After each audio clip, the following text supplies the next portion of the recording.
Bài hôm nay một số loại rau thông thường.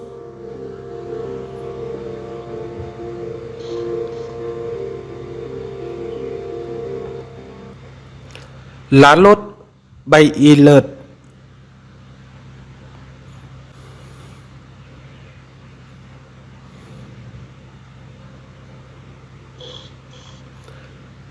Thì là Paxi.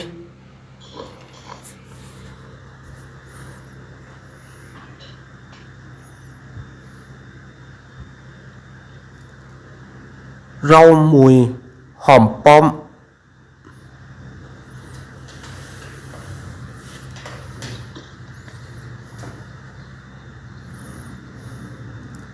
Hành lá, phắc bủa.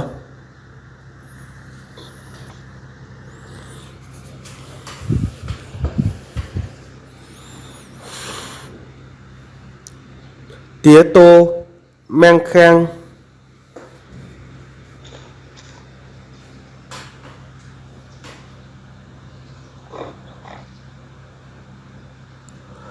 Rau răm, phắc pheo.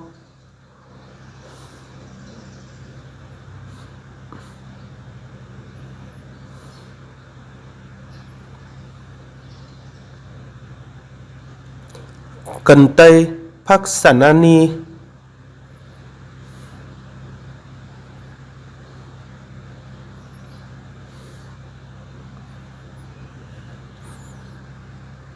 Măng tây, nò mậy phlang.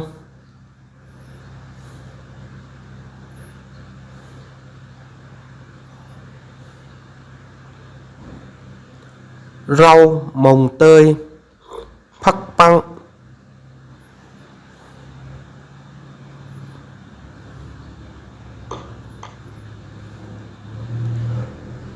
Rau dền, phắc hổm.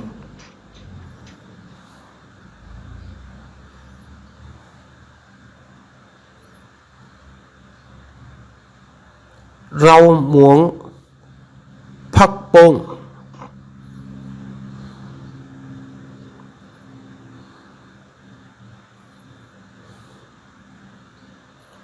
Súp lơ, độc cà lăm.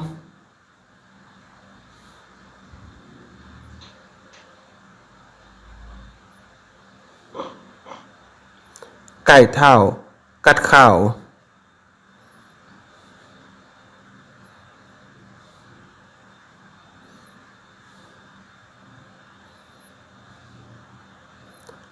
Bắp cải, phắc cà lăm.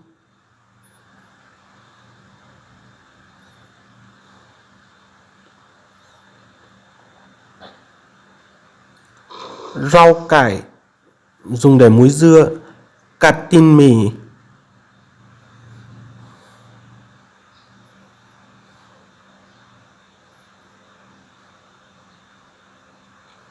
Rau cải ngồng, phắc cắt đọt.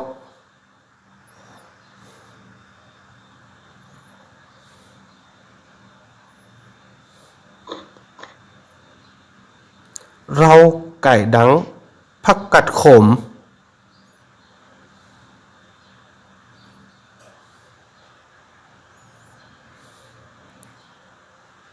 Rau cải bẹ, phắc cắt hong tè.